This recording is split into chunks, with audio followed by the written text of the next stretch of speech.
So matapos nga po pinakita ni General Casimero mga idol ang kanyang batak na katawan 3 araw bago ang laban nito kontra kay Luis Nery, kung saan mga boss ang nipis na talaga ni Casimero pero bato-bato naman ang laman nito sa kanyang katawan. At kasabay nito mga boss, nagpapiyaw kaagad si Cuadro Alas sa kanyang mga boxing fans na 6 to 7 daw. Ibig sabihin nito mga boss, tatapusin niya daw si Nery nang hindi lalagpas sa 6 na round o di kaya 7.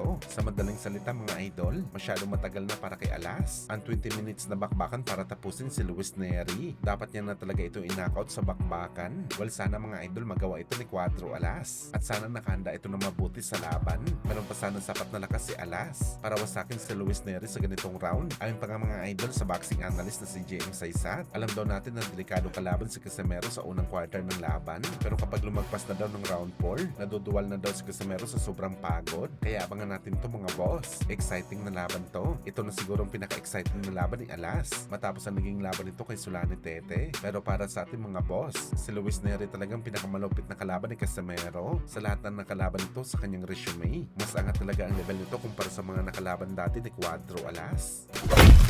Sa kabilang banda naman mga boss, ang ating pambansang kamao Manny Pacquiao dumating na sa Amerika para sa nalalapit ito na laban kontra kay Floyd, kung saan mga boss, alam natin na medyo maaga pa ang buwan ng June para umpisahan ni Pacman ang kanyang pinakamalupit na training, preparasyon niya sa rematch nito kay Calvo. Pero para sa ating mga boss, sakto lang ang panahon na to dahil meron na po edad si Pacman, dapat na sa tama lahat ang training nito. Sa ngayon siguradong batak na si Floyd sa ensayo dahil meron itong exhibition fight kalaban si Sam Bediz at ilang buwan lang mga idol ang pagitan nito bagong bakbakan niya kay Pacman, kaya ayaw din talaga siguro magpahuli ni Boss Manny mga idol sa pagpapakondisyon sa kanyang katawan. Paglapag pa lang ni Pacman sa US, sinalubong kaagad ito ng mga boxing media kung saan nagayag ito mga boss ng kanyang suporta sa New York Knicks para maging NBA Finals champion ngayong 2026.